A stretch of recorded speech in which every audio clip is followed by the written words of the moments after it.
Anything other than those two changes? I'll make a motion that the agenda be approved with those changes. Second. All in favor? Aye. And I'm gonna put the mass contract, just as item one under action.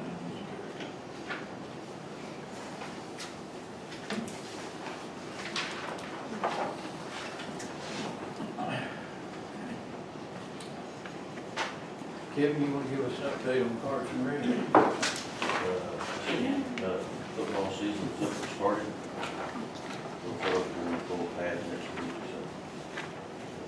Tearing it up. September 7th, the opening day, and Park and Rec night will be on the 30th of August. So we're looking forward to that. I'll kick it off.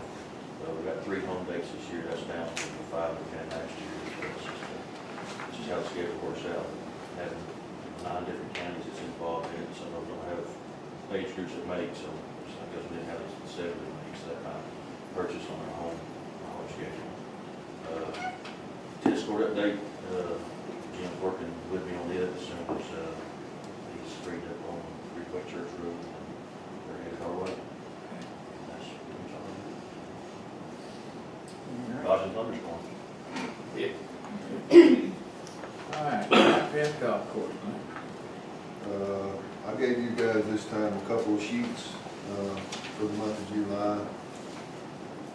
One is for 2018, and then the first one for 2019, so that's the second one for 18.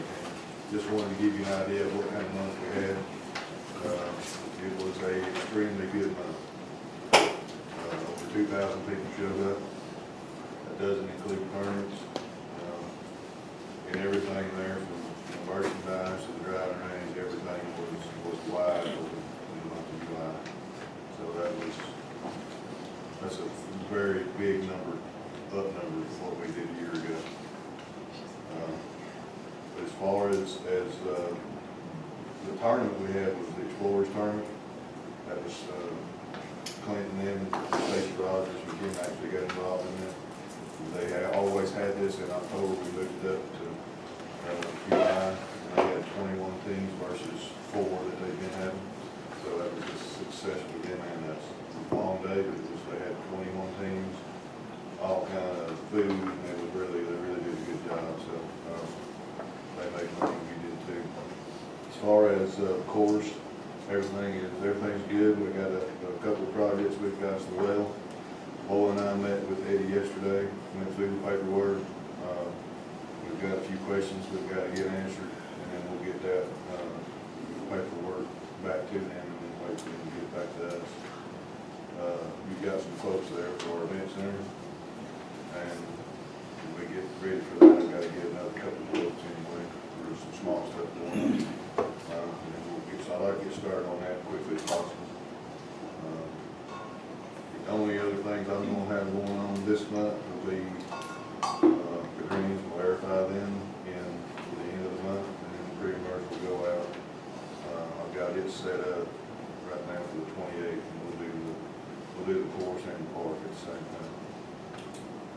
Other than that, that's all. Okay. You got a tournament this weekend, don't you? Yeah, we do, that's right. The Hall of Fame tournament is this Saturday. Yeah, I talked to Pat, and they've already got almost 20 teams, so this was yesterday. I met with him at the bank, and he'll have more than that by the time I'll roll through. All good. All right, thanks, Mike. Charlie, can I ask you one question? Yes, sir. Hey, Mike, how's the entrance with repaving coming? I don't know. The what? What now? I believe it's called Cherokee. No. Oh. Cherokee is still on you'll be happy to know it's still on the list. Oh, I'm not happy to know that. I'm not happy to know that it hasn't been done. Well, you knew it wasn't going to be done until this paving for this summer. I knew it was going to be done for this summer. I'm just keeping it going. Well, consider it kept. Cherokee is still one of the projects that we're going to be doing when we do our paving this year. So you haven't begun paving on those 4 roads that you mentioned last month? No, right now we're working on Ridgeway Church Road. That'll be the first one, and then we'll go from there. I can tell you though that, and I don't know where Cherokee will fall on the list, but I can tell you that Eller will be in front of Cherokee. Beyond that, I don't know. And Cherokee will be done this paving season, so. Thank you. Yes, sir. Jim, Airport and Public Works, and Okay. Cherokee. All right, let me start with the airport. First of all, just as a point of information for you, the updated 5-year capital improvement plan, the Airport Advisory Board will start this month at their meeting, updating that with the timeline to have the revised capital improvement plan to the Board of Commissioners at your October meeting. And that gives you then October and November. It has to be adopted and into the FAA and DOT by end of November. So just as a point of information for you. Runway safety project, construction has started there. The contractor has submitted their first draw request that is being processed now. The only work that is occurring is the installation of the soil erosion measures and mobilization of equipment. But this month, we will in earnest start moving dirt out there. The other item on the airport, and you have it as a agenda item with the work session, and that is the surplus chicken houses that we acquired with the Garland tract. What we'll be asking you to do tomorrow night is to declare those chicken houses surplus property and advertise them for bid and demolition. And that's all I have with the airport. Roads and bridges. Can I interrupt you right there? Sure. I need some can I get a copy of that updated airport for the comprehensive plan? You mean the 5-year capital improvement plan? Yes, Yes. you can, I just need that, I want to make sure there's a line item in the Well, comprehensive now, plan. here's the process. The first thing that happens is the Airport Advisory Board, they develop the update. And they'll start this month doing that. Right, And then it comes to the Board of Commissioners. You can't do anything with your updated comprehensive plan until you, as the Board of Commissioners, adopt it. okay, so then I'll take what you have from the previous. I just want to include something in the 5-year plan. Ours has to What's be, your timeline? we vote on it in October. Ask and you shall receive. Now, the first items there, Carlene, they are being accomplished. Those that are underlined at the top, those are being accomplished with the grant that we received. So those are all omitted. But the rest of those, but it's going to change.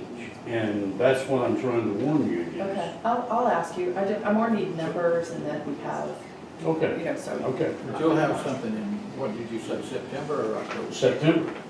So that meets your timeline if you can get it in September? We vote on it and, we vote on it next month in September, our comprehensive plan, so.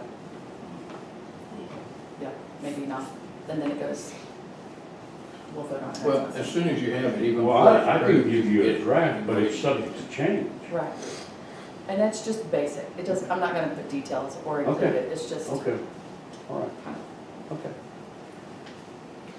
All right, roads and bridges, Ridgeway Church Road, we are currently installing the base stone, and we will be compacting and wetting that. Charlie got a chance to see it yesterday. It does look like a different road, doesn't it?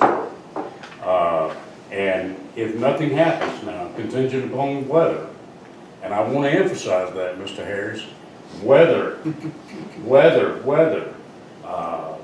if contingent upon weather, we will be paving probably starting Wednesday of next week, okay?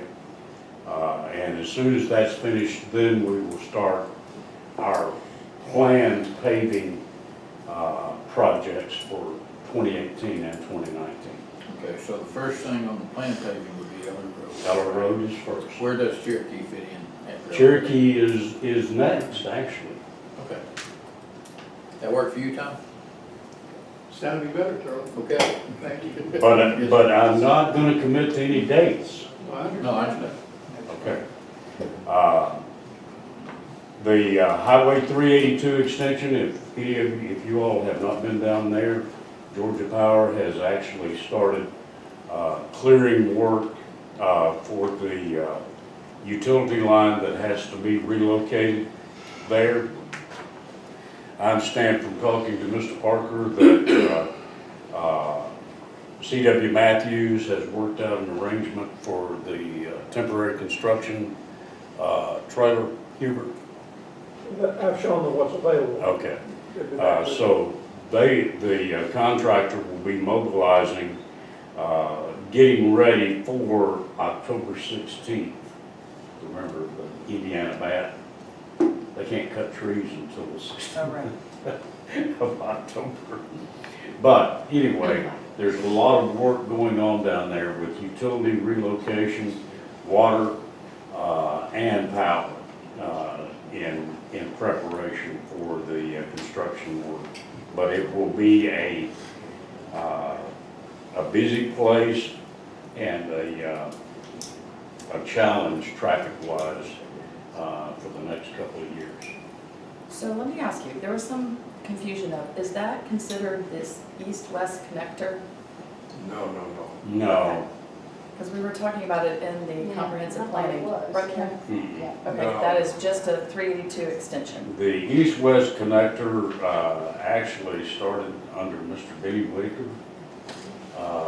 And it was to run, Carleen, from Highway 400 all the way through to I-75. But no, this is not a part of the east-west connector. Good, I need clarification.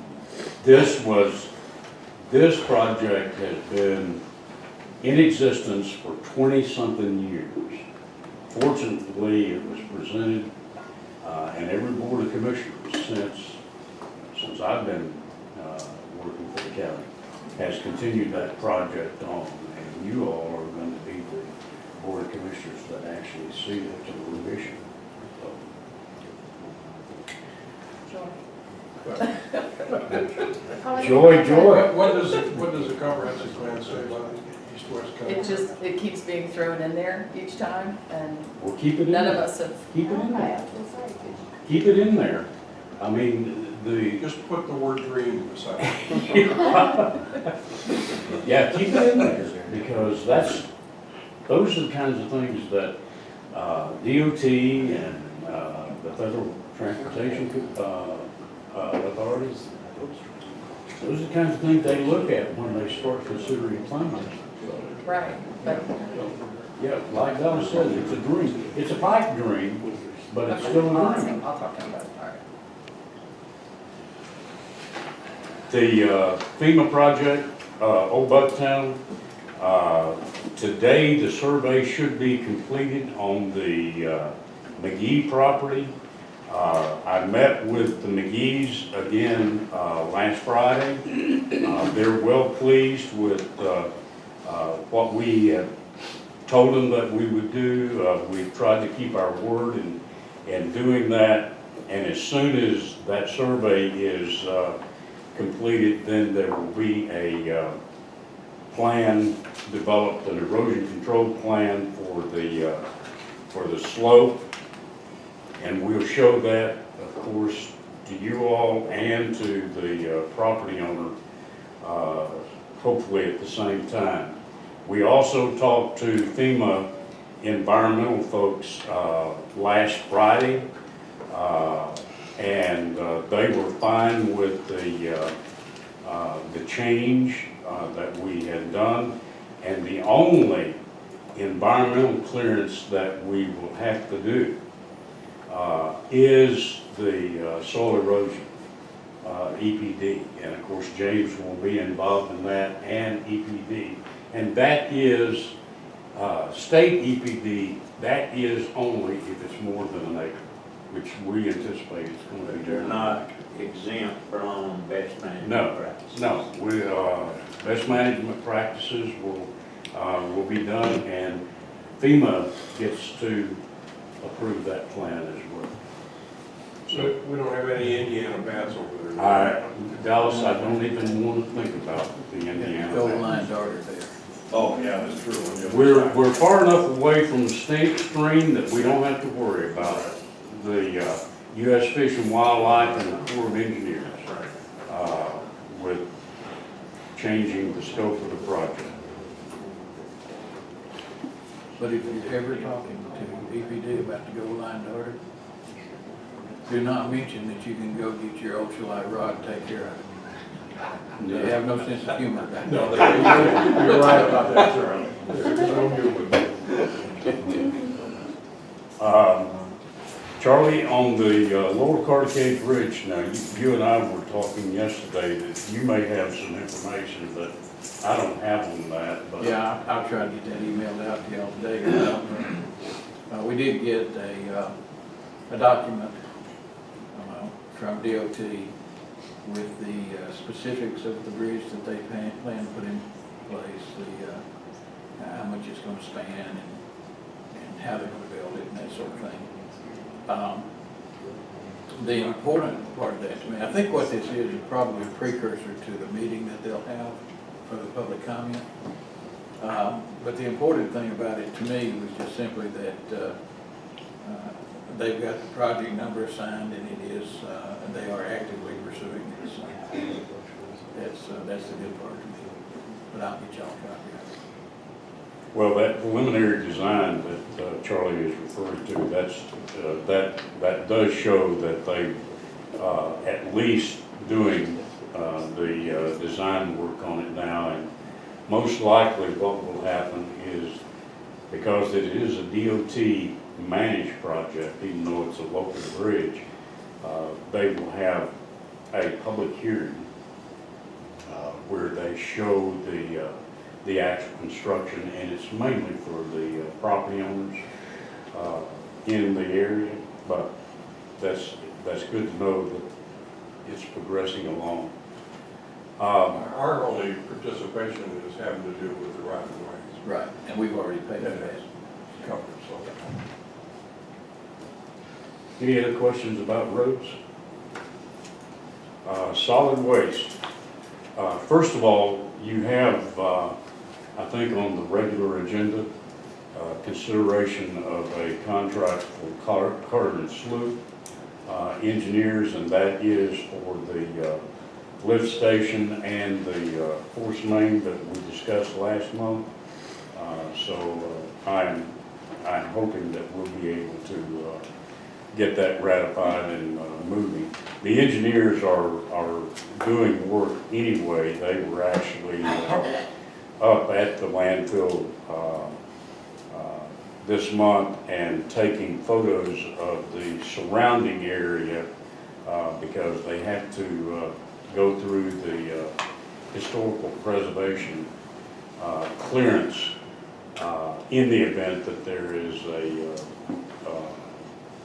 house or property there that has historical significance, but I don't think that we're going to run into that problem.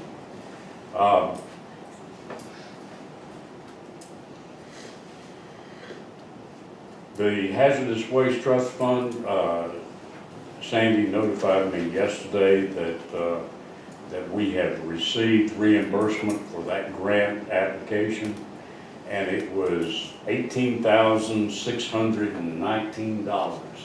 So I'm sure that helps her We out. appreciate it. Yeah, the bank account, but this is something that we do every year, and fortunately, we've been able to get quite a bit of money back for the county. Roadside litter pickup, you have in front of you the monthly report that I submit to you. During the month of July, the Sheriff's Department picked up 13 roads and 1,440 pounds. And if you notice, from beginning in January, the poundage continues to drop, and the number of tires continues to drop, which is a good sign. That means that we're getting the roads cleaned up. But in addition to that, one of the things, Dallas, that you requested last month in the municipal no charge trash received, if you see there, during the month of July, we received 21,220 pounds, which equates to about 10.5 tons. And you have attached to that, you should have attached the different entities that we receive the waste for. You can see the city of LJ there, Parks and Recreation, Courthouse, Georgia DOT, the school board. We received almost 4,000 pounds from them in the month of July, and the fire department. We received 21,000 pounds of no charge waste. And Charlie, you still haven't told me about what you hinted to last month, but I'll get it out of you sooner or later. You know. There may be more coming. There may be more coming. That's what I was afraid of. Jimmy, do you have a figure for the KGB? You don't know give it? No, I don't, because that waste, the volunteers are able to go to any of the convenience centers, and we don't have scales at any of the other convenience centers. It's only what comes across the scale. Okay, thanks. And I understand that Buckhorn people resigned, and They did. you don't have a replacement for them, I guess. Not as yet. Okay. We have to ask, we figure we'll get one about the time the road gets paid. Well, that'll be good. That'll be good. The tonnage for our different facilities, you see that report there as well. During the month, we collected 637 tons of waste. So that, again, the trend is going up. And I just remind you all that probably starting in October, we will be negotiating a new contract for a vendor. And rumor has it that Advanced Disposal has been bought out by Waste Management. Now, I haven't seen anything official yet, but it's all over the internet. So, and I have talked to the Advanced Disposal corporate office, and they have confirmed that. So, and Waste Management is a fine company. They're worldwide, so we'll have a new Very vendor. positive. Pardon? That can be very positive. It's, Could be, it could be. yeah, Depends on what kind of prices they want to well, charge that's too. a problem too. You know, But that's very good. one of the things that I would expect that we're going to be faced with this new contract is prices. And I'm trying to prepare you for that. That's all I have. If you have some questions. Thanks, Jim. Appreciate it. Okay, update on the 5-year comprehensive plan. Okay, we are rounding the bend. Now we're just getting into the dollars and cents of projects that we're working on, that's why I just need some pricing. And I do need some kind of amount that we're gonna put on the landfill project, just an estimate, doesn't have to be. You mean the lift station and? He gave you an estimate last month. Well, I didn't know if that. Well, that's the only thing we've got to go by. His estimate was 600 to 700,000. Right. I'd go with the high side, 700. Okay, that's exactly what I did, so that's good. And then airport, for park and rec, so I was asking, I need to reach out to you and get some prices on the tennis courts and the name of the grant. I know that we got that recreation grant, but they wanted a name of it and that kind of thing, so I'll shoot you an email and ask you some details. But it's tennis courts and pickleball, and then to know if we're gonna do the bike pump track in 5 years or not. Okay, so anyway, I'll just expect an email from you this afternoon to come ask you that sort of thing. And then Jason Smith asked for us to become a broadband community. And I know this is much more up your alley than you handle all these.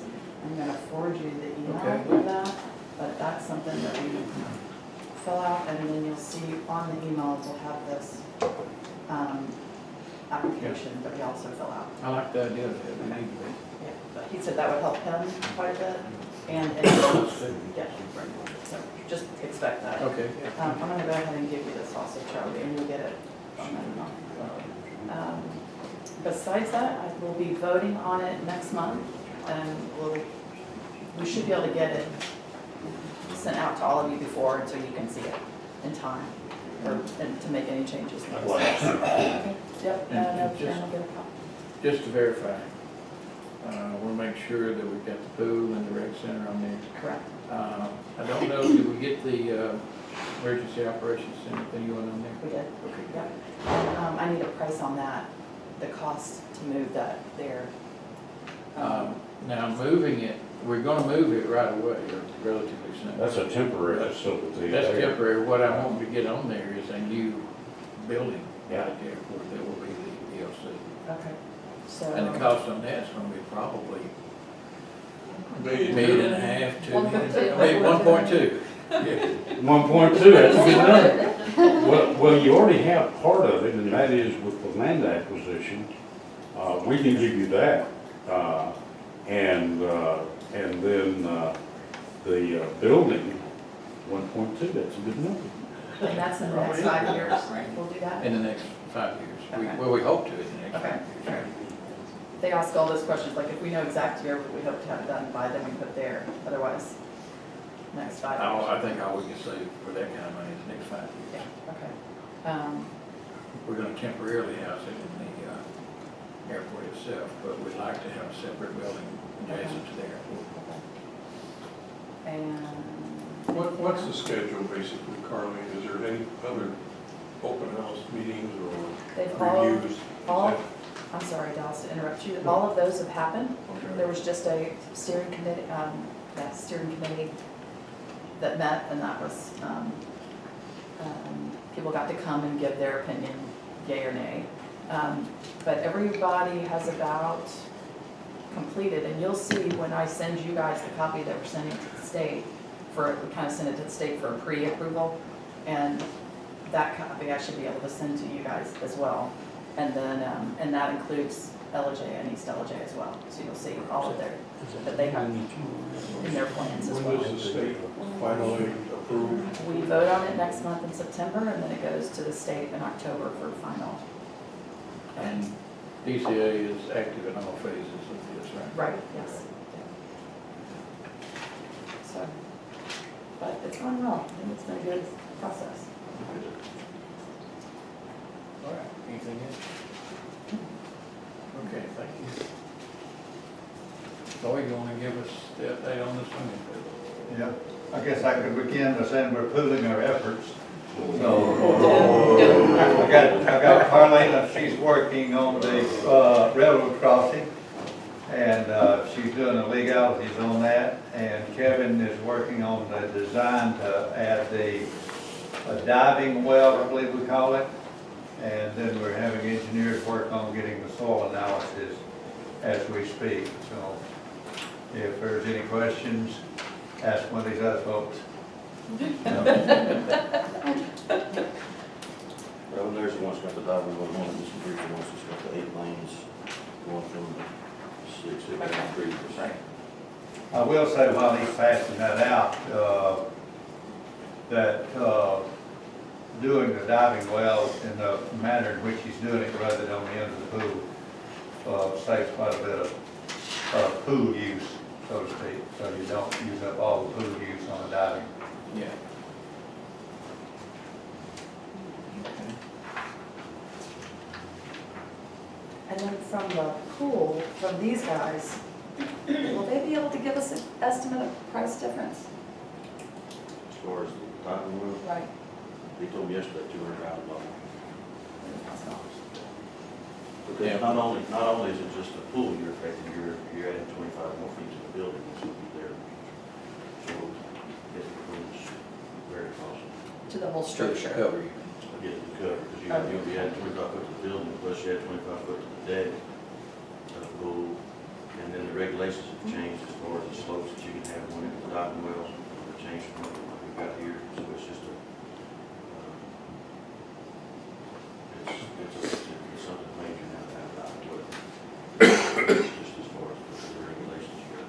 And that's the bare minimum that we got drawn on that.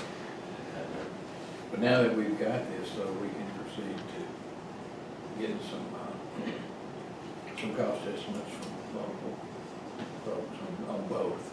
See exactly what's in there. Dive right in? Oh. I love it. Mr. Chairman, I have one question. You and I talked about additional dirt. Are we far enough along for me to put the contractor on the 382 project in touch with Wally? Yeah, we can't put the dirt on the lot yet, but we can find a place for it. I probably need to sit down and brief Roy on that, and I'll introduce him to the C.W. Matthews folks. Do we ever hear from Jeff on the solar analysis and all that stuff? Not yet, We probably got another 2 or 3 weeks, I guess. I would suspect there's probably another 2 or 3 weeks. Yeah. So y'all are gonna park the soil somewhere else and then remove it again? They're not gonna be ready to move it right away. No, well, they're not, no, see, they can't start until October. Well, then I think we'll probably be fine by then. Yeah. I'd hate to see it move to one location and then have to. Yeah. David, the situation is, they are going to have surplus dirt Right. on the 382 project, and they have asked if the county, they've asked if we are in need of dirt. Right. Yes. As it happens. we are. And as, based on what they told me, they'll move the dirt. And it's good. Wow, that's great. But if it has to go to an intermediary spot, then the county's going. Yeah, you know, and that's what I'm trying to avoid, handling it twice. We should be fine by the October date, but yes, go ahead and put them in contact so that they can work out the mechanics of it. That's the man right there. Let me know. Tell him to call him anytime, he's full-time. Yeah, right. Oh, man. He's dreaming again. Oh, man. Okay. Anything else on food? Smoking that wacky weed. All right, thank you. Citizens wishing to speak. Anybody that wants to speak on any topic? Yes, ma'am. Sorry. No, please. Oh, sorry. My name's Ever Christian. I'm from Woodland Acres and neighbors of Goodwin here. And Dallas, thank you so much for responding and inviting us here today. We're having trouble with some cane forces in our neighborhood. It's gone on for several years, and a number of attempts have been made to try and resolve this issue. It's reemerged again. It seems to be a cycle where the man says he's going to move, animal control gets involved, picks the animals up, goes to court, he gets the animals back, I would, a fine, I was gonna say a small slap on the hand, but it doesn't appear as though the system is escalating in the way that we would expect it to, and according to my understanding of the laws on dangerous dogs. And so we're here today to try and find out, you know, what else can we do and how can we engage you, or where do we need to look to get additional help to, you know, be able to be free in our community, to be able to enjoy our community, to be able to know that our pets are not going to be killed on our land, for me to be able to get in and out of my car without fear of a dog standing there between me and my door. The man has, this is a stack of papers from our next door community site, where he is willfully flaunting the fact that he allows his dogs to run free regardless of any laws. And he expects us to be okay with his huge 160-pound teddy bear Cane Corsos. Yeah, one of the problems I have with that is the last thing I heard, he told us he was gonna move those dogs out, and I thought he had. It's a cycle. He puts them, as soon as animal control gets involved or we speak up, he takes them somewhere and moves them around, says he's going to move. Again, if you look back in the history of conversation, this is the pattern: I'm going to leave, I'm going to move, I'm not going to be here long, and none of that seems to be happening. Yeah. And I think the most disturbing thing is that if you listen to his, I'm going to rantings, because to me they really are, he's just, you know, very willful in his intentions, and he has no respect whatsoever for the courts, the community, the laws, etc. He has been very clear with us in the past that he expects his dogs to be able to run free, and that we're welcome to fine him, he'll pay the fines, but they will run free. And we've been sort of stymied. I was happy to hear that he was going to move them to a new location, and obviously that's either just a cycle or he didn't do it. It's been a big problem for us for several years. So I will say a couple of things. First of all, we can't pick up the dogs as long as they're on his property. What I can do is I can alert the animal control when y'all see the dogs off of his property. I'll get you a number to call, and you can sort of spread that in your community. And when you see them off property, call the number and I will alert animal control that when they get that call, they're not to waste any time. They're to come out there while they're still off property and pick them up. We'll give him citations, have him go to court, but as he's been very vocal about, it doesn't faze him much.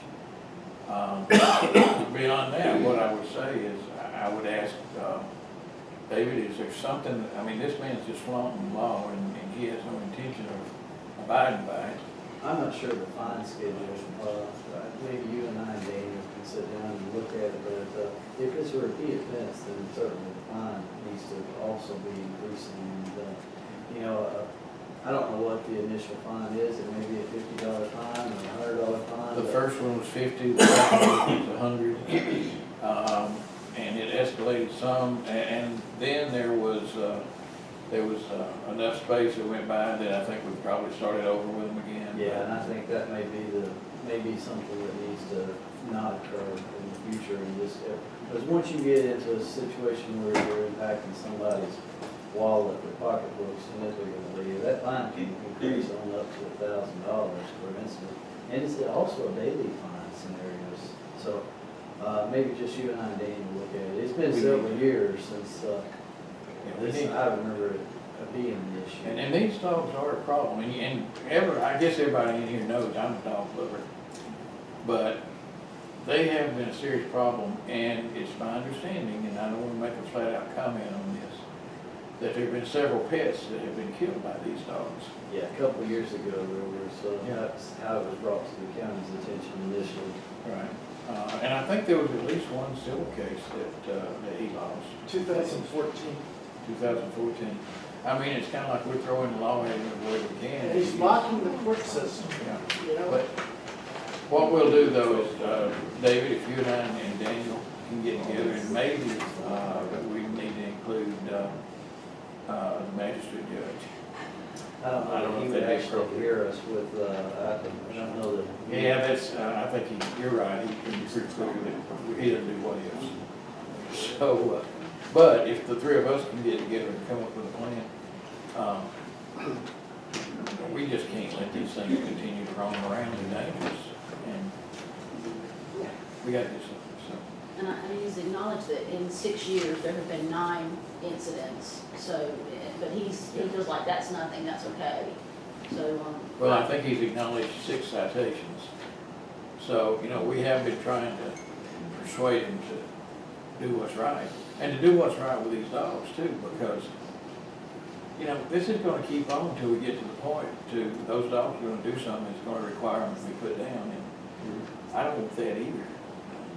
So, I was hoping that animal control would be here today, because one of the questions that we had, I spoke with Jeremy at Animal Control. We are working, with Animal Control on the issue. Unfortunately, the last 2 incidents have been at the weekend when Animal Control is not available, and of course, the police don't want to get involved. So that's kind of unfortunate because these events pass and they're significant. But we were informed by Animal Control that if the dogs were picked up again, because this is the 3rd time that they've picked them up within a certain time frame, that the dogs would not be returned. So we would also like clarification on that, and the fact that our understanding is that the female may have been picked up last week, and we're not sure of that or not. So just, we're not going to let go of this because it is significant to our community and certainly significant to. and it's something that should have been solved before now, and all I can say is this particular individual just flaunts the law. But I will find out whether the female was picked up, and I will address the question of weekend. What I need to do is whatever number I can get for you will be a direct number, Yes. and I will instruct them for this particular situation, and if they get that call, they'll go ahead and come out, and I'll pay them overtime, whatever we need to do. But, we need to get this one handled. Okay, certainly appreciate that. Yes, sir. 4 weeks ago, my wife has been rehabilitating feral cats, spaying, neutering them out of our pocket, and finding homes for these cats. And 4 weeks ago, their dog came onto our property, killed 3 of our kittens, cats that we were finding homes for. He denies that he had anything to do with it, but when my wife ran out to try and protect the cats, this dog came after her and chased her in the front door. And there's been several occasions where people have been confronted with these dogs. One attack back in 14. This guy's just playing with the law, and these $50 fines is nothing to him. But let me ask you though, if he came on your property and killed your cats, can you not file a criminal complaint against him for that? Problem is, the police say they need proof. And I don't know if he eats them Are y'all an or eyewitness, or just my wife and I. that's not enough? Well, the man's question is, well, why don't, did you take a picture? Well, no, I'm running from your dog. Oh, let me just take a selfie with you. It's ludicrous. And again, my understanding, if I'm interpreting the law correctly, if he is acknowledging that he willfully allows these dogs to run free, then we should not have to provide pictures of carnage that his dog creates on our land. That's my understanding of it, and someone, please correct me. And I don't know enough law to say that's right or wrong. And one other thing, he claims these dogs are running loose, protected by a law that he's using them for predator control. Well, I've been in the That's state. fine, as long as you keep them on his property. Yep, they're not. And in the last 13 years that I've lived there, that dog has eliminated everything around our neighborhood. We have possums, which keep the snakes away. There's now no possums, baby deer or fawns. It's killing them and crippling them and just leaving them out to die. These dogs eventually are going to get a human. And there's been several close calls, but it's going to happen. That's going to be a big deal. And he's breeding them in our neighborhood and selling them, which I don't know if that's allowed. But if we get rid of these 2 dogs, then he's going to have 10 more puppies. He's training to kill animals in the neighborhood.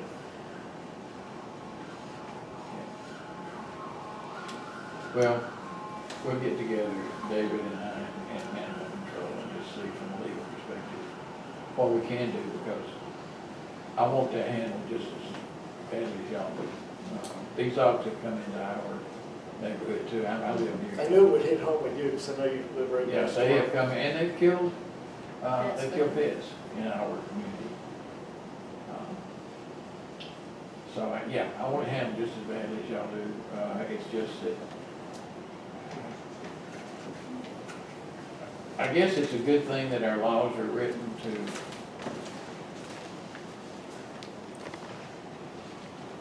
protect individuals or to protect them from undue harassment, or however you want to call it. But the problem, the other side of that coin is when you have somebody that doesn't care and flaunts the law, it's very difficult to. And then making idle threats. You know, he said to us he was gonna move, and because we're making such a big deal about this, he says he thinks he's gonna stay and repay the love. To me, that's a threat.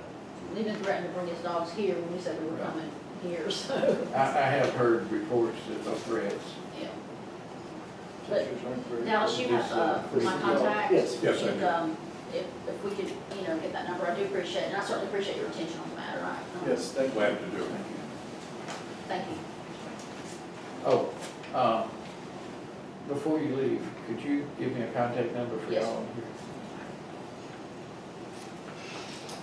You know, people don't walk in our neighborhood anymore because they're afraid to go out, because of the 3 or 4 people confrontations.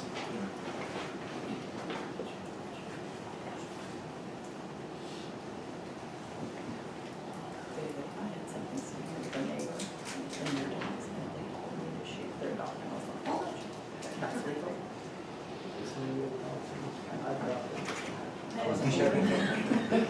I mean, Charlie, I have 4 dogs, I have 4 big labs, I'm a dog lover. Yeah. You know, I don't wanna hurt these Oh, dogs. I am too, and I don't want the dogs hurt, but But I don't want my other animals killed because these things are allowed to run free. thank you.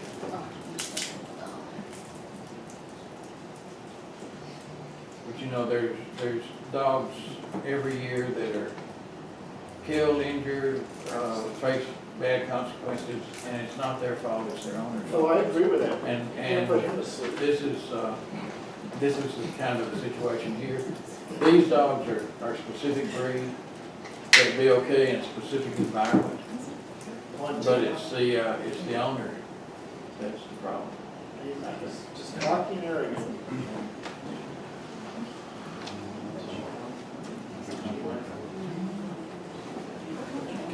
And of course, it or something like this. A large aggressive dogs. Okay, anything else? So thank you very much. So Thank you. just gonna give Thank you his you. contact as well, and we appreciate your time. Thank you. Thank you, appreciate it.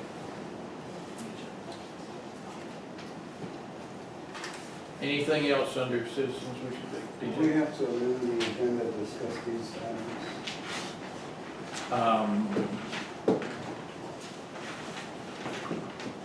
Let's discuss them under citizens wishing to speak, because we're not gonna, I can amend the agenda tomorrow night. Okay. This is, just estimates that we've got for a new roof for the, What has happened is we were placing the gutters on the community action building, and in the demo portion of replacing, it revealed a lot of decking of the roof of the community action building is rotten.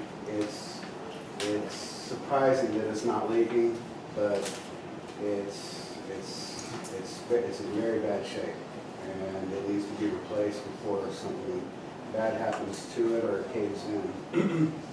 So we've got an estimate to replace the roof, and also there has been talk again about the handicap ramp at the Tabor House. It keeps getting put off because the fate of the Tabor House has been kind of up in the air the past couple of years, but now that we've put a lot more money into it, it seems like we're going to keep it, so the handicap ramp again seems necessary. And so we have an estimate on what it's going to cost to build that. And I believe I've given copies to Charlie about the estimates of what you guys can take a look at. If you want. These will be capital expenditures, but they're necessary in terms of the roof to avoid further damage, and also the handicap ramp. The roof estimate that we have here is for $57.50. It's relatively low considering the damage that's done to it. It's a pretty good price. And the handicap ramp at Tabor House will be $12.50, I believe it was. $12.50. My proposal on that would be that we just simply go ahead and do it and let the money come from the capital reserve that we have for this particular use. I don't think that it requires a resolution for that. When we do our next budget amendments, we probably will just go ahead and specify those for that project, which won't change any figures or anything, but I agree. but I did want to run this past y'all before we start making those kind of improvements. So, y'all okay with it?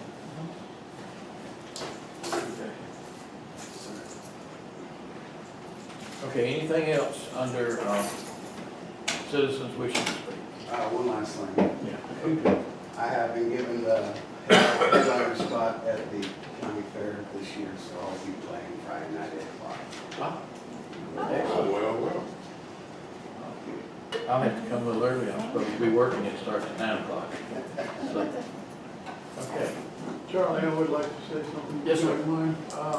As Jim mentioned earlier, our being Buckhorn State POA's director of Keep Gilmer Beautiful has resigned, and it was a very positive all the way around experience. She's been doing it for 3+ years and has done a remarkable job. And I kind of want to reiterate to you all that this is strictly, purely volunteer. And as much as I love Keep Gilmer Beautiful, and I plan to try and keep us involved in it, we're not doing it for the sign that says supported by. Right. Okay, we're beyond that in the first place. We signed up for White Path. We're doing Cherokee and Shenandoah also. All of that was done last week. It lasted for about an hour and a half. So it's going to need to be done again, and I'm going to want to have it occur again. But these folks are volunteers, Right. and they're doing a remarkable job for the county for free. And we do it because we live there. It's our county, it's our roads as well. So Dagmar Harrison and her husband Jim are the ones that ran it for us. And we'll put out a call for volunteer to see if someone will take it over. But I want to thank them in a semi-public way. Yes, absolutely. Agreed. Dagmar was by the office on Monday, Jen, and she was thanked. We know what these volunteers do, and we've got them all over the county, not just yours. Oh, no, But yes, I mean, you commissioners, when you see these people out there, stop and thank them, you know, because they do a service that you know, money just can't buy. thanks. Yes, sir. Okay, anything else? If not, first item, under action item is we have a new contract for Matt's for the next fiscal year. Same as last time, as I understand it, but we do need to sign off on it. So I will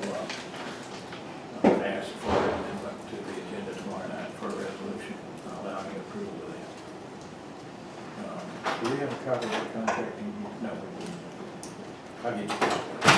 But it's the same contract. Any other discussion on that?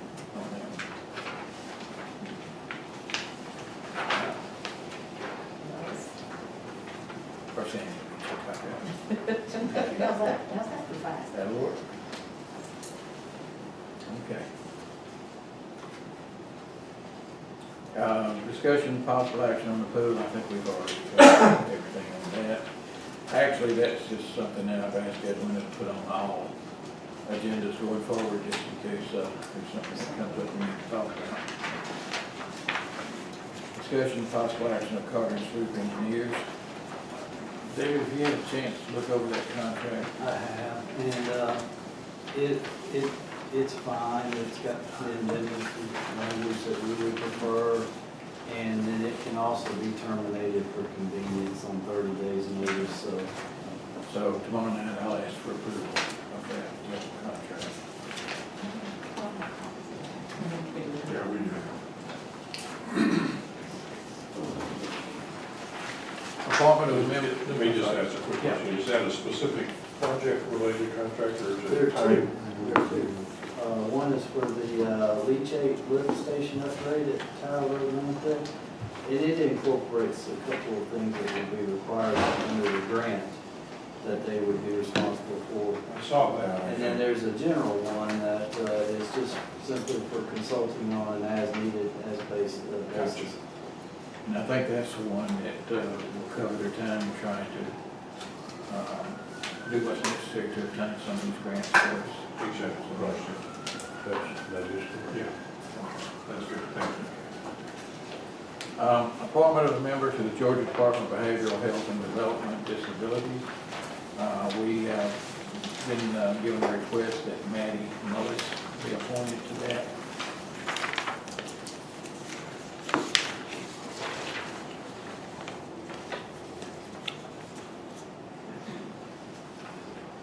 Y'all have any other names for that? No, that's fine. The next one is appointment of a member to the Highland Rivers Community Board, and they're requesting Lee Johnson be appointed to that.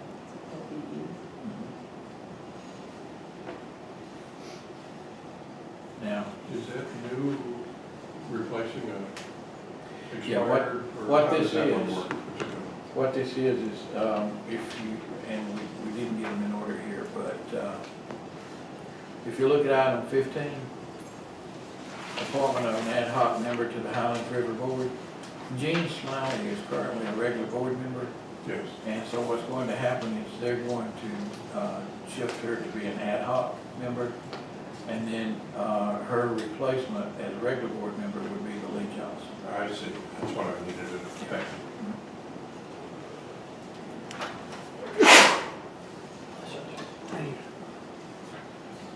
Discussion and possible action of changing the October work session regular meeting days. I think I had to do this last October too, but I would like to change the date, and we can do that with sufficient advertising,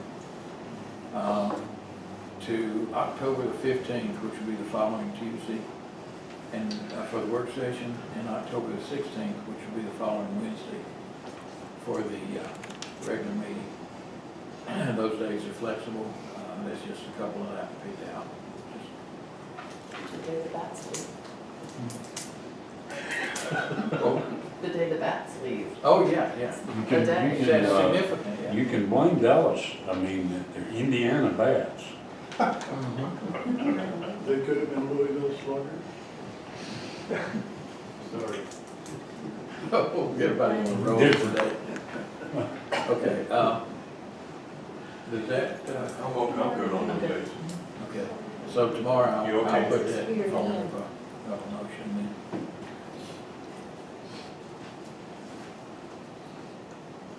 Discussion and possible action on bid advertisement for disposal of chicken houses at the airport. We've already talked about that a little bit, but we will need to submit bids for the destruction of those chicken houses and declare surplus. You want to use the request for proposals that we used on the Perry House? Yeah, if you've got as a template for it, yeah, if you can provide that to me. And then I can take the descriptions from the appraisal that was done and we'll advertise. How long do we have to advertise? Probably 2 weeks. 2 weeks? Yeah. Yeah. What's your deadline on getting? We really don't have a deadline for getting them out, Dallas, but we want to get them Sure. out as soon as possible because the chicken houses are actually, we had to acquire the entire chicken house, but we only acquired half of the land. So half of the land belongs to us and half of the land belongs to the Gardens. But we need to get them out before we have construction to begin in earnest. So. Anything else on that? Any questions or concerns?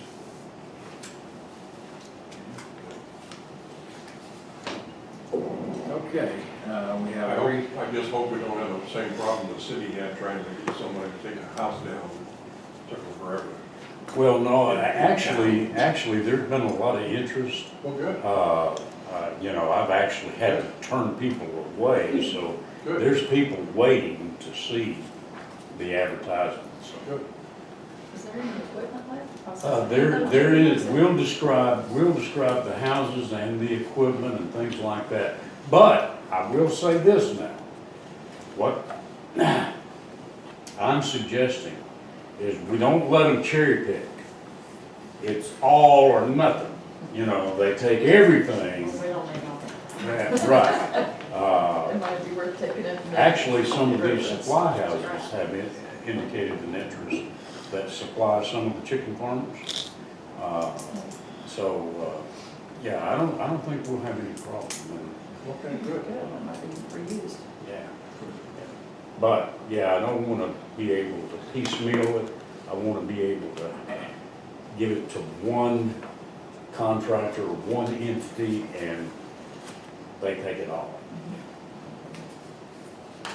Okay, next item is a rezoning of request for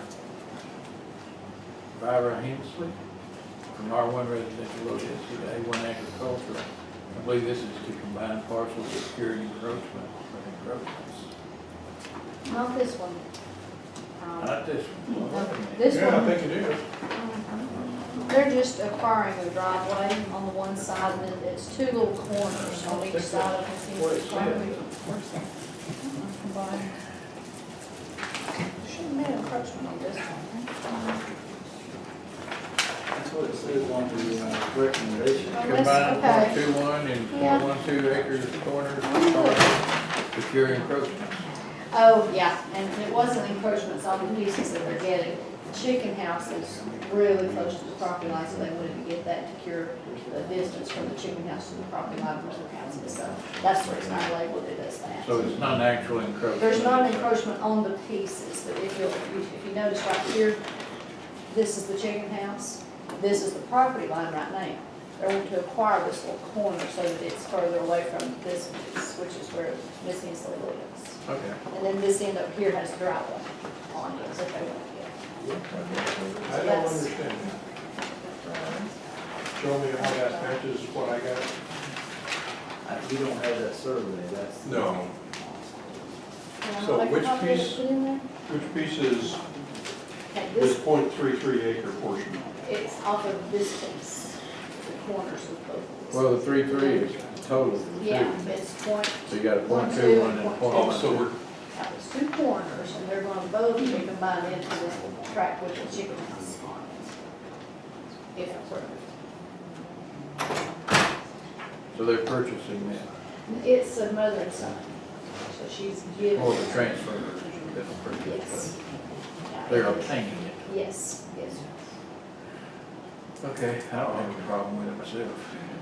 Yeah, we didn't have anybody come to the meeting to say anything, so. What does it leave acreage wise? On Miss Hensley, she has, I think she's got over 3 acres on that piece, and they're only taking .33 out. Let me see if I can that. And she has 2 acres, and there's .33 coming out, so. Okay, I think Sorry about that. So number 8 is Tony Arbucci from R2 resident, I did see the A1. And I think he's wanting to combine this with another parcel. And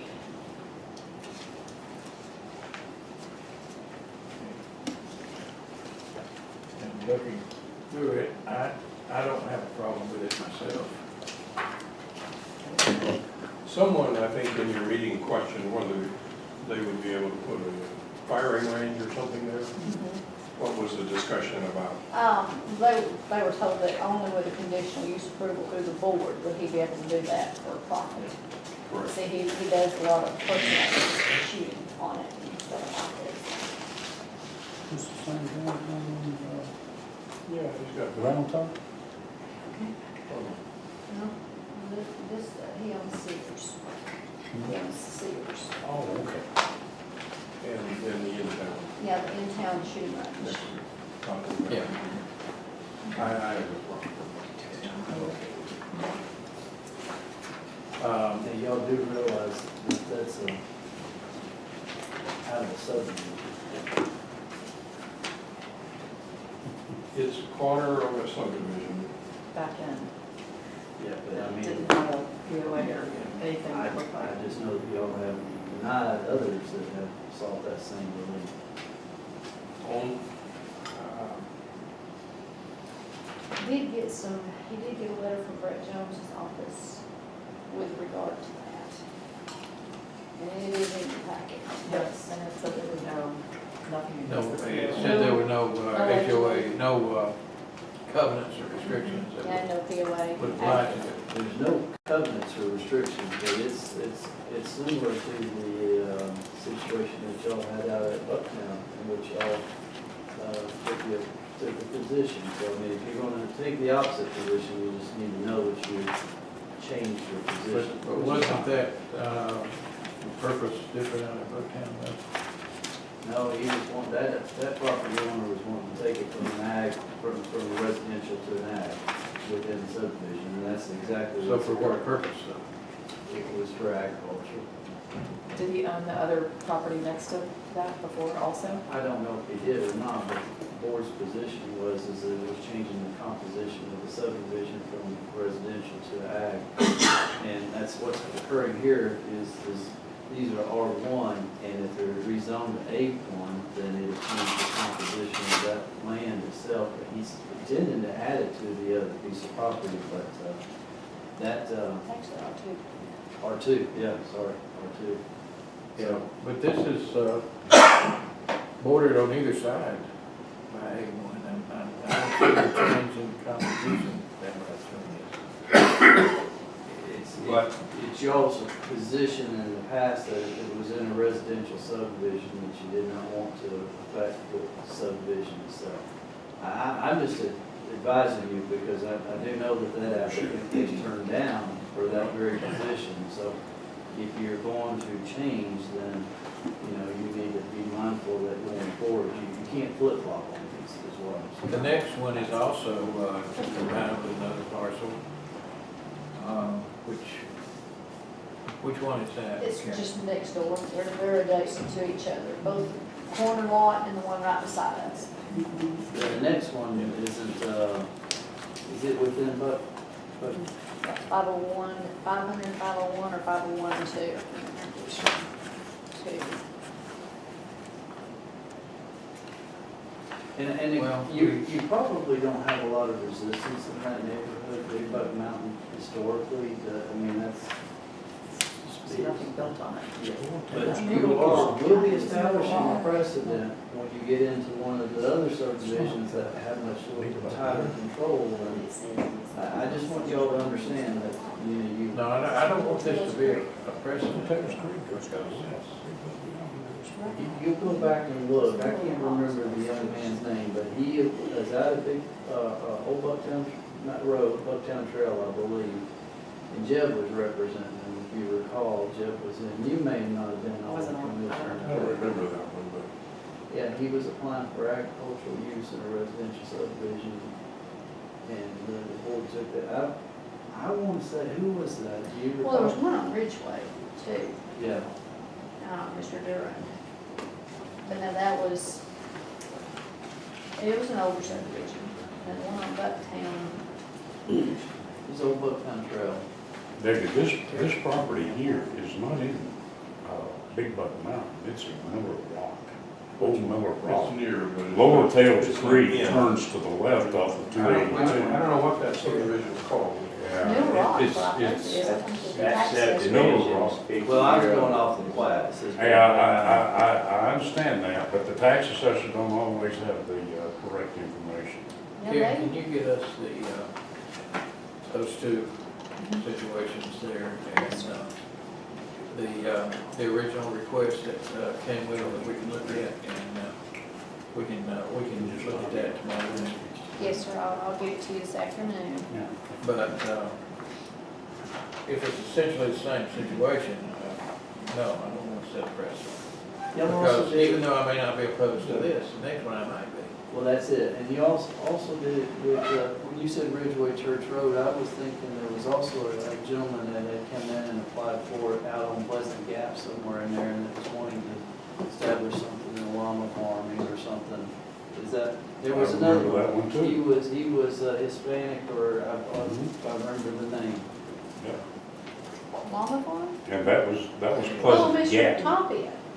Yeah, Was it one Mr. right Tapia? there on Rogers Creek. Is that Pappas? I don't I think know. it Because was that's out on back Old up. B Ring, that's B Ring, and he got an A1 zone, he just went to it, and that was Old B Ring. There was another one. It's Rogers. Yeah, there's. Rogers Creek, is that where it was? That's the gap to Rogers. Okay. But And that then- was the llama lady, and she got, hers was done. We need those that we can look at and compare to this one tomorrow night. Okay, I'll pull Yeah. everything. There is a comment in your meeting minutes to talk about the question of property values changing. When it's in the subdivision, that probably is valued more when you make it agriculture, that generally tends to lower the Yeah, value. the lady was questioning his being able to get the conservation savings on these two lots, as well as his 104 acre tract. And, you know, the board explained to her, you know, it's not, it shouldn't make that much of a difference, being as how he already has conservation on the 104 acres. They were just upset that he was paying less tax than they were. Well, Just if a you can, Part of it. you can get that for us, look at preferably a little before the meeting. Oh, yeah, I'll give it to you today. Okay. And send it to all of us. David, what is, Does that work for y'all? what is I our, didn't, we do not deal with covenants and restrictions No, at all. No. It's not a consideration for us, but having been in a subdivision as platted, what does that well, lead us to? and again, the position of the board historically has been, if it's in this platted subdivision, we're not gonna change To divide, the zoning district on it, because of the fact that you change this one, then that perimeter is no longer in existence, and then you can suddenly, you can start having others that begin to change, and then you have an erosion of the subdivision itself. correct. So the perimeter boundary is established by the subdivision plat, and those that buy inside are expecting that will always remain the same. So again, it was, there have been several examples that I know that have come before y'all. I wish I had a better memory and could recall each one of them, but I do know that Well, then the one out there on, for the sawmill, was another one. yeah. Oh, yeah. Well, that was its own particular That was, situation. yes, yeah, but it was part of the reasoning That was, That was part That's of the Misty subdivision. Valley, I mean, part of the reasoning was the fact that it was an old subdivision. yeah, it is. So I just want y'all to be aware that if I appreciate if that. you go in a different direction, you are establishing a precedent that will make it tough to go back to them. So, See, Carlin, I told you it was good to have him here. well, no. And we do have a lot of old subdivisions. Absolutely. Well, You- you that- just- that- Yeah. that- All that's over the going to county. leave Yes, me in all a over. predicament why is on that? accepting applications. I assume this is all going to apply to the next one as well, so. Yeah, there's We'll, just we'll next take one. that up tomorrow. application, you know what that is. But your responsibility is just to take the application. What you're saying, Yeah. don't go there? Okay. Okay, moving right along. Next one is, let's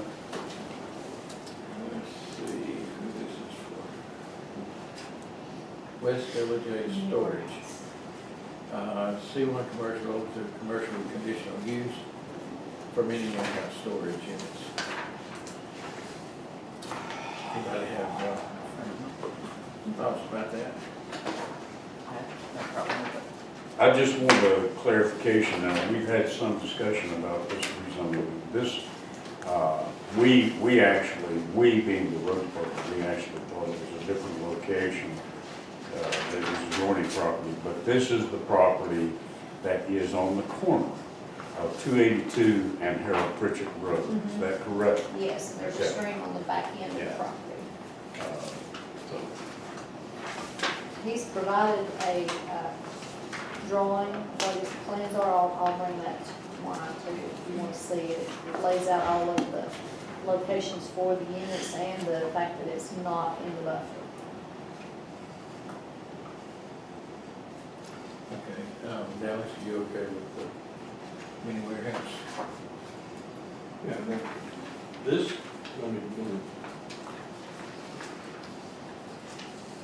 it's really, it's already commercial, but he's just making it a conditional use. That is across from the current Christian Christian academy school. there, it's a Christian school, Yes. but I know that property.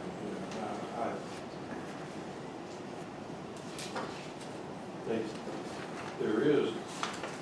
is there access to that property off of 282? I haven't seen the site plan down. It's You don't- straight but you don't down. want a state waters there.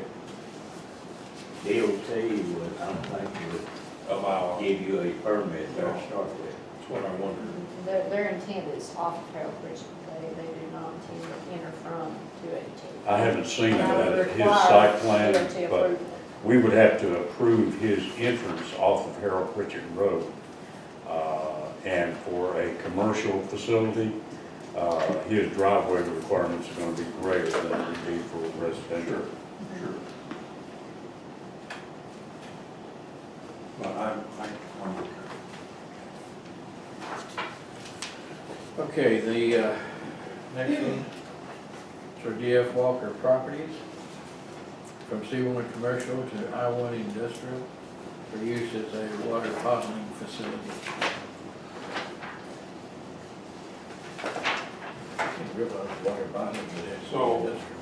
yeah, is that really what we have to do, is go industrial? or According to the not- table of community usage, it's not Not commercial. commercial. Where is this, Karen? On It's the 52 East? Current town tractor building down there in Hull. In the hole, okay. And one thing that is discussed, and I don't see it here on the recommendation, is that if y'all do propose to change that land use classification as to condition, it further condition it that it only be for a water bottle facility. Well, it's No, in the that's- minutes, they That's a did stipulation. recommend. I I have just didn't that. see it on the Okay. I have that in recommendation. the minutes, yes. Okay, so now I'm assuming that there would be tractor trailers coming out of that facility where, and currently, you know what the driveway is like, and of course, they'll have to be permitted off by DOT. So, that's a good thing. Yeah, and they asked for the condition to be put on it just because it's in a buffer already and the river right there with it, don't want other For chemicals industrial. and other things that would be approved in the industrial zone, they would prefer to limit that. Yeah, plus you've got another commercial facility sitting right there, the chicken house supplier, Sandy, I guess, that you all use, right there. I can't remember the name of the company. Right. So you've got, And they're commercial, aren't they? It's all commercial all there.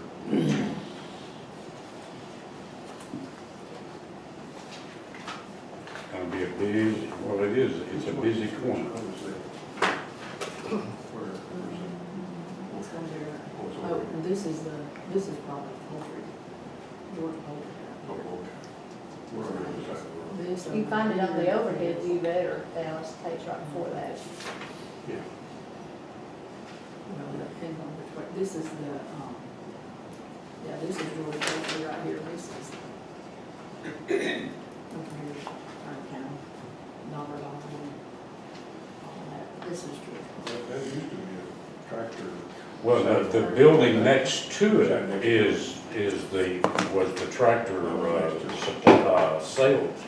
And that's what is gonna be rezoned to industrial with a conditional use.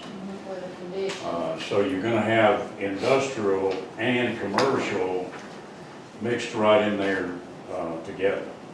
And their access point is what I was talking about. If they're gonna have tractor trailers, in there, most bottled water bottling operations do, tractor trailer, hauling, and, DOT will probably have a say on, that driveway entrance there, because it's been commercial for years.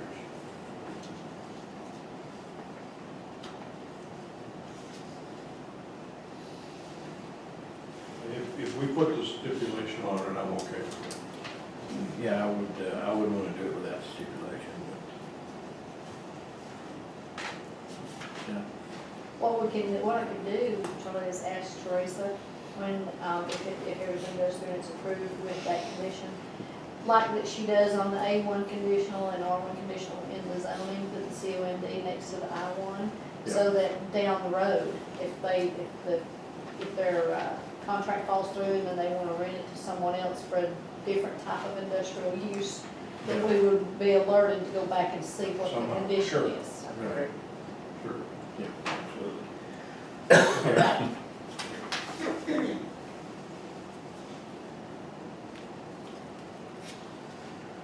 Discussion of possible action of lifeline coverage for citizens of Gilmer County. Dennis, you want to take that one?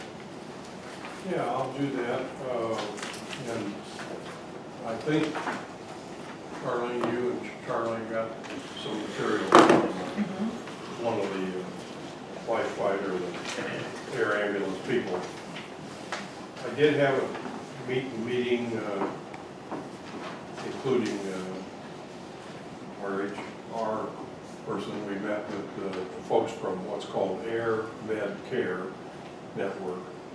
Currently, they are the only air ambulance company that does membership-based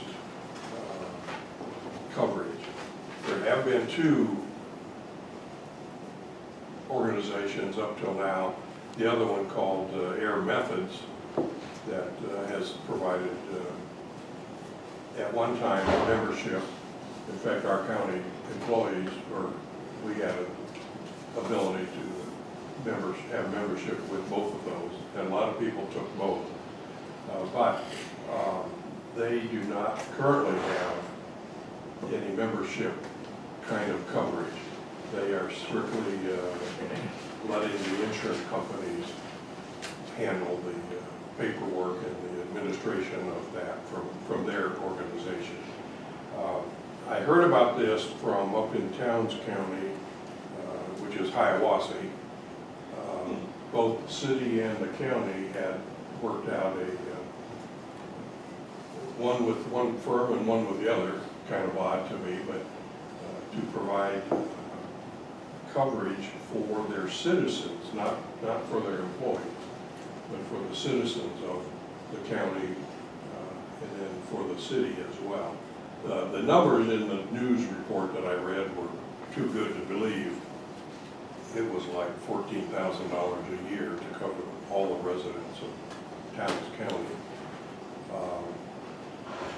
But in researching and in talking to the folks from Air Med Care, they they will and they do have a membership plan that they wanted to present a quote to us on.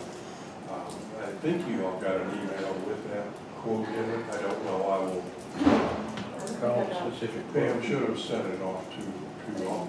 I asked Pam to send that to everybody. If not, you need to have that because that clarifies it from what they would suggest. And let me just add this comment and then I'll provide that. What these folks do and what they suggested is that this membership plan, it could cover employees of a county. That's a plan they have. They call it a municipal plan or something. But in the case of Towns County and some other counties, they have provided a citizens plan paid for by the city or the county in those cases. And they would provide, and what they're suggesting and quoting is that they would cover any individual that resides within the county and provide the transportation should they need it. And we can talk about how that process works, but it's just similar to what we do now. The EMS folks make the decision whether to call the ambulance and then they work out getting the flight there. It is covered regardless, you can read the contract, but it's covered regardless of, it's based on their address, not who lives there. If you have 4 people in the family living in a home or on that parcel, they are all covered. In fact, one of the points that Wes, the guy that pitched this, was that they would even cover students off to college as part of that coverage. But that's verbal. I haven't seen that in the contract. But it was intended to cover all residents of a particular 911 address, basically, for the whole county. That's the plan that he has proposed. It is based primarily on the number of people who are residents. It does not specifically cover rentals. People that are renting a cabin, they would not be considered full-time residents. So this is for county residents, very specifically. Full-time or? How do you They make don't- they that don't rent. determination, Dallas, as to who is full-time and who is part-time? I don't know that answer specifically. They do it by address only, I know, whether that is a permanent address. I don't know if that means homestead, I don't know what word that means, I don't know how they do it, but it is by address, not, and I assume somewhere they would have to keep a list. What they have is physically you get a tag that identifies your individuals at that address. That's the physical way, I know they do that. Are these the folks that are based in Jasper? No, these are based in Blue Ridge. They're based in Blue Ridge? They are in Blue Ridge. Wait a minute. That's And Murphy. That's like Force. There's a different words, yes. Life Force is, I was totally confused myself. Air Medcare is the Parent company? parent company, Yes. and that is confusing. Let me ask you There's this. Life Flight and there's Life Force and there's Yeah. all kinds of confusing names. So, but this is the one that is based specifically in Blue Ridge. I'm with you. But We have 2 providers here in Gilmer, and Yes. two possible providers for air flights, two different, 2 different organizations. the one does not accept Right. membership now, but there are 2. That's So correct. my question is, as I understand it, when the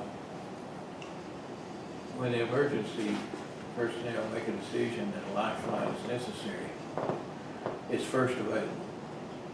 You know, we don't have, in fact, we just canceled a contract that was exclusive a while back and said we weren't gonna have exclusive. So if first available is not these folks, where does that leave us? The, We pay for service, but these people have been transported by somebody different. my understanding, and David needs to verify this from a legal standpoint, but if a person who needs the service is able, the person is allowed and can specify what company. That's number one. They have the choice, as I understand it. If they're not able to do that, then the EMS and 911 people have a protocol to choose who they want to have come. If that service is not available, they're out on another call. The rule is, and I think it's a law actually in the state, I double checked this, David, but my understanding was the law says that they must then pick the next nearest provider, no matter who. That's what I understand. But you do not know in this case, they will provide the coverage to use this service at no cost to the citizen. That's not now necessarily true with the other company that provides service into our area. The ones that come from Jasper, I'm not sure where else. That's the difference between that. But the rule, and as far as I've understood, the law actually specifies that the next nearest, it does not have to be this company. I mean, they don't have to. Different. And the problem was, before that, you might get somebody coming all the way from Alabama, because it was the only one from this company that was available, and that doesn't work. We can't have that, and I wouldn't have that. But that's what I hear, that the closest available I guess my question is, how available are they? Because what I see is us paying a fee, and then somebody needs to be airlifted, and these folks are not available. Yeah. Somebody else comes in and does it. Now, we pay these folks a fee, but whoever gets airlifted is still under the gun, yeah. It may be best to speak with the elected officials up in town to see how they deal with that. Yeah. And, you know, They do, and I forget, I have somewhere, I have the numbers that they actually provided to Towns County. And I won't quote it because I can't remember exactly. It was a pretty small number. Now, Blue Ridge themselves, I also had those numbers somewhere, and I wish I had them in place. They have a significantly larger number, but I don't think it was in the hundreds. I gotta go back and get those numbers. So the question is, the question is, how often would they be available is really the question. because they're dealing with two competitors. I mean, the city has employed or. Those are two different competitors. So there's definitely two air emergency helicopters that are servicing that jurisdiction. Right. I think y'all really need to ask them how they deal with it, because you hate to be the one that county pays for the policy for its entire citizens, and then you be the one that gets picked up, and you're on the one that's on the helicopter that's not in. Well, that would be me. I do have the numbers, and I forgot I had written them on my email. Towns County dealt with 73 patients last year. 68 came from Union, which is Blairsville, and then 300 from Fannin, which is in 2017. I didn't have last year's numbers. So that's the kind of numbers. I don't know how many were not available when the call came in, and that'd be a number that I'd like to know. Yeah, I really would. Do you recall off the top of your head what the quote was for the county? Yes, I have that number in writing, and they have that put out. It's about $4 a person for the county.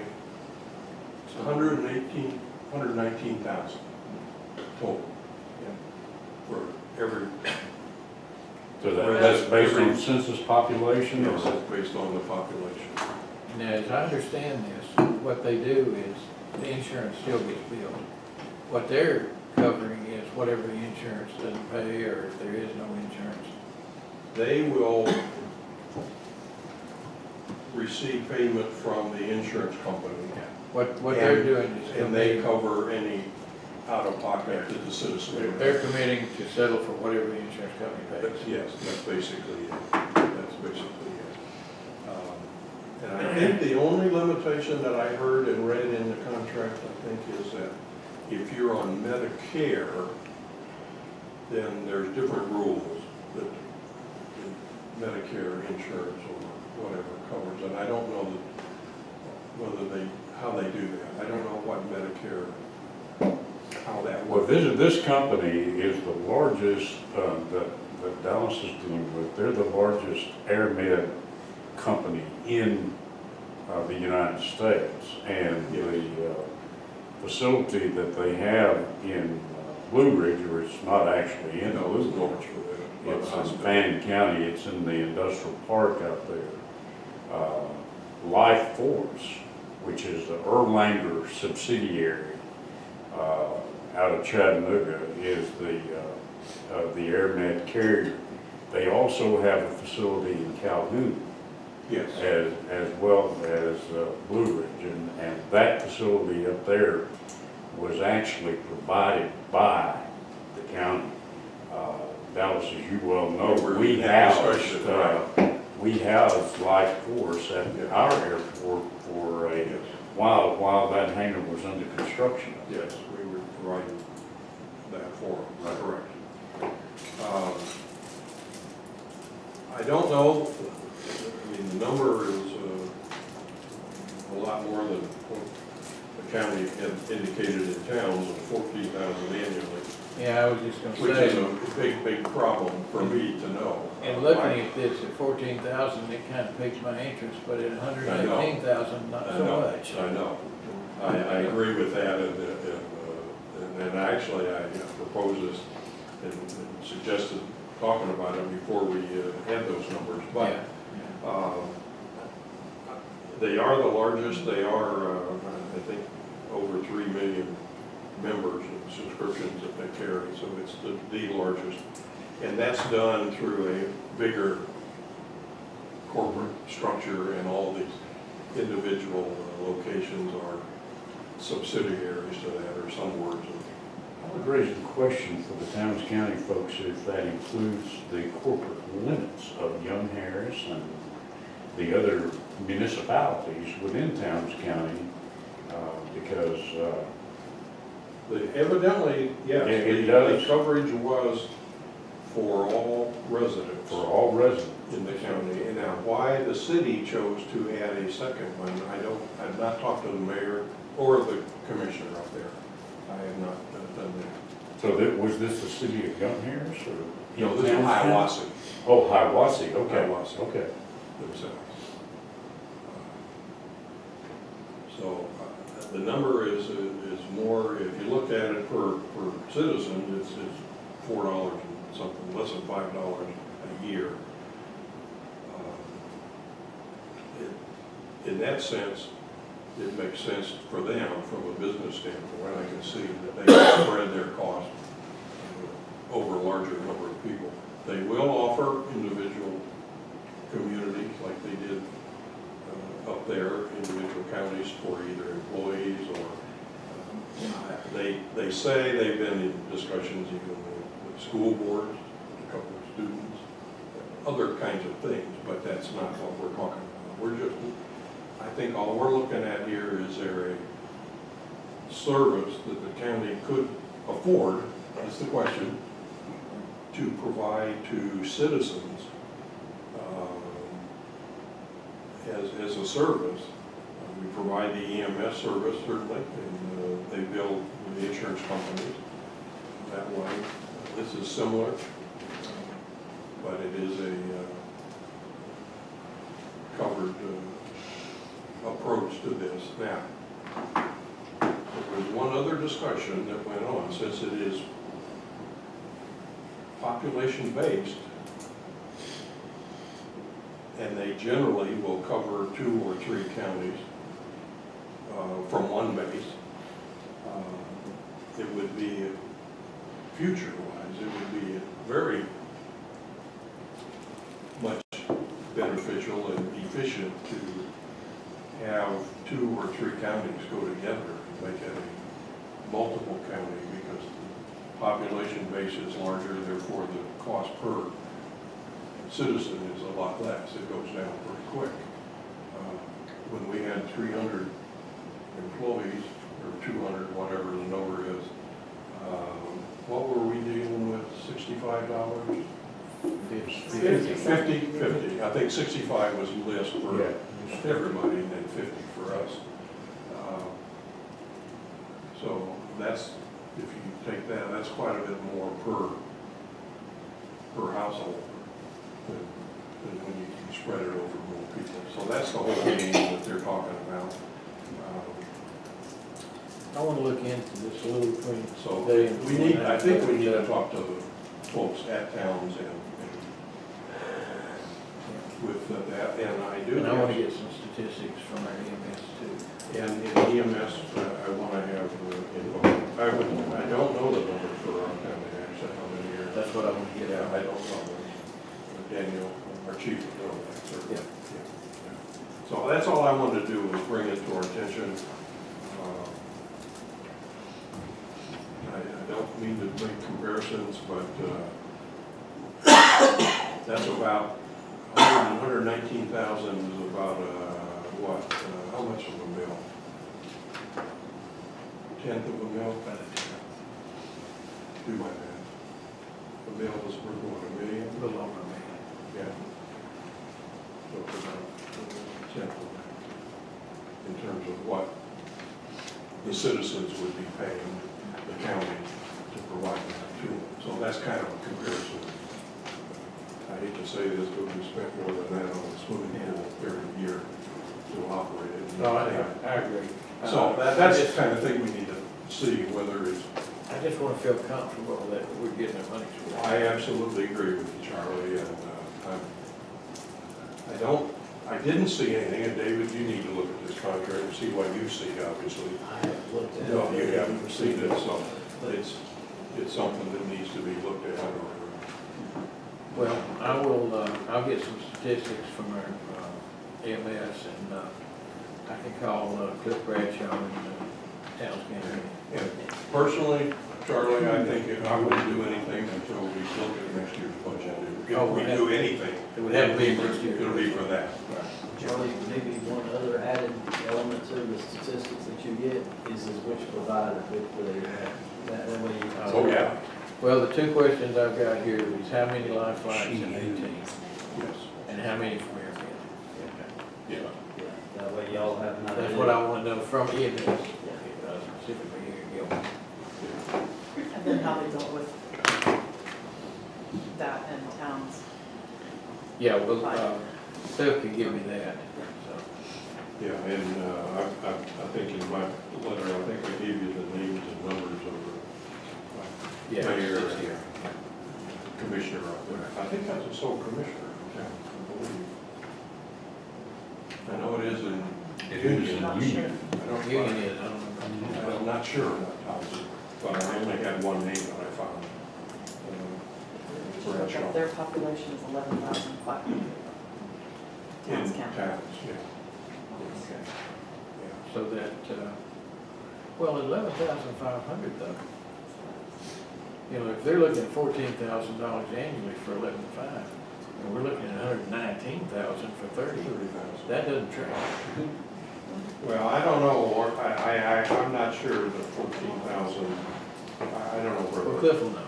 That's an actual number that I was, well, that's a number that was reported. And they may have negotiated that. But, you know, Yeah. Well, and the other thing too Got a is that competitor. And that's what he can tell us. you know, area-wise, Gilmer County is a whole lot bigger than Towns County, I promise you. And that may be one of the factors that they're looking at as well.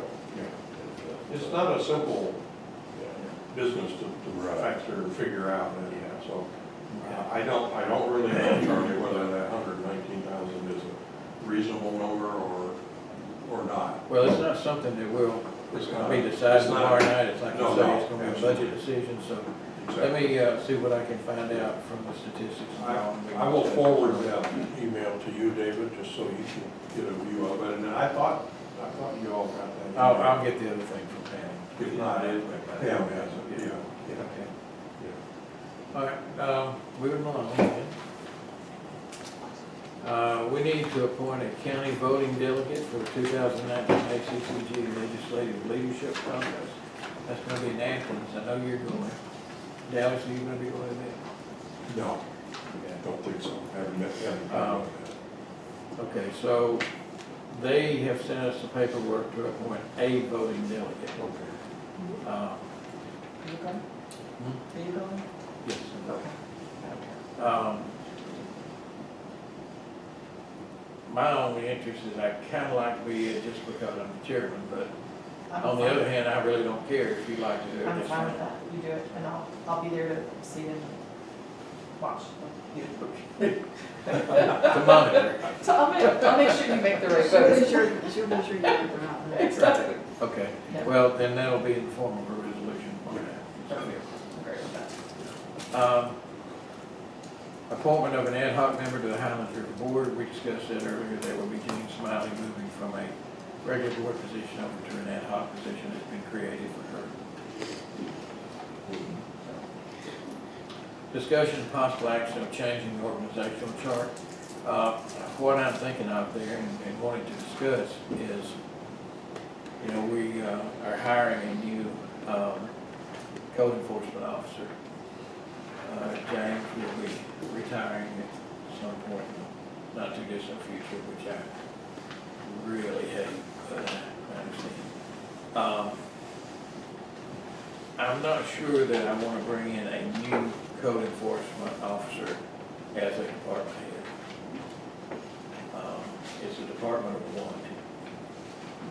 And so what I would like to do is initially, not have this position as department head. It'll just be a code enforcement officer that will report directly to me, not to any other department. And if the time comes when they have the expertise and the judgment and qualities that James possesses, you know, I may come back and say, okay, let's make him a department head, but not him, unless y'all feel differently. It's not something I feel strongly about. It's just an administrative thing that I think would be appropriate. I think that's appropriate, but I would make one specific comment, and this is just an overall principle of things. We as a Board of Commissioners we are really legislators. We create laws. We do not, as a general rule, in our ordinances, ever become the enforcement agency for the laws we create. And there's a conflict there in my mind between being legislators that create laws and then trying to enforce them. State laws, obviously, the sheriff or state police, all the other criminal laws is handled by the sheriff. The county, though, does have to enforce. Just in the same way the sheriff has to enforce the state laws. And we even do that with animal control. That's an enforcement as well as. We do. But all I'm saying is that as a Board of Commissioners, I really don't want to be big into enforcing laws that we create. Well, that causes a political and a governmental concern. That Let me say this. we don't have we don't have like basically three divisions of government, judicial and the code enforcement officer, and the actual title is code enforcement EPD, local issuing authority. I don't think there's a single county law that's enforced by it. In terms of the litter, junk cars, those kind of things, we don't have soil erosion. Well, I'm skipping that for the time being. I'm segmenting that out. But in terms of the other things, we a couple of years ago abandoned our ordinance in favor of having them enforce the state.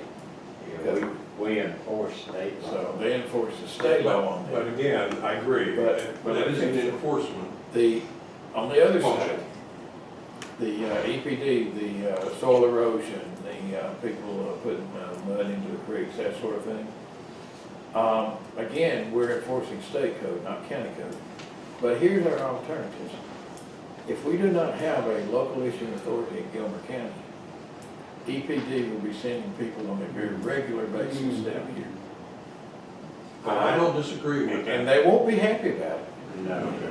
The question, I agree and understand that, and I don't want that, obviously. But the question is, how does that fit into our Board of Commissioners organization? That's the question. And it fits into the Board of Commissioners organization, I think, only in terms of Because if we decide to create any appropriate, any ordinances, which we to this point have not decided to do.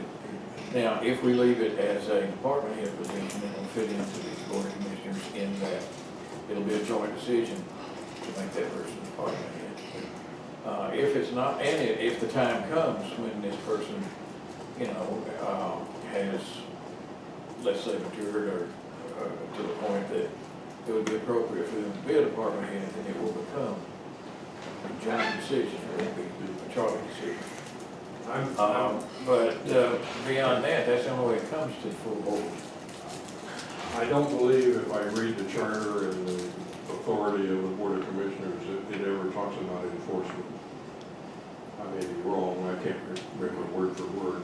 That's a question of who has that authority. That's just a question I'm raising, and I am not suggesting that we don't have someone somewhere. Well, I was just gonna say, I think that's a Particularly side. because of EPD and a few other state organizations that we I don't. understand your question, but I think that's a side question or a side issue. We do have to hire somebody. We can't eliminate the position in time. I agree, we can't eliminate it, but it may not have to be on our org chart. And that's what you're saying, we'll take it off the org chart, and that's fair, that's okay. I would support Actually, the if it's chart. I'll not a support department head, there's no reason for that position to be on the org chart. I agree. It's on there now because it's a department I head. agree, and I would. And that's why I wanted to. I will support taking that off of the org chart, I really would. Okay, what are your? I want to look into it a little more, Okay. because I did. Look into it quick because we got to I understand. decisions This made tomorrow afternoon. night. I understand, but I don't know, I just need to look into it Sure. further. I don't know what. Okay. Now, when you say look into it further though, I assume you're saying look into it from the perspective of whether we put it on the org chart or not whether or not we enforce this. Oh, right. No, I think it does need to be enforced. I Okay. mean, I think we need it. Okay, then we will continue this conversation tomorrow night. That is the last of the standard items. Does anybody have a need for an executive session? There will be. Okay. Then with no action anticipated, or action anticipated? No. Okay. All right, then I would make a motion that we go into executive session with no action anticipated. Second. You second. All in favor? Aye. Thank you, folks. 86. Executive session is 86. Yeah, take your time, George.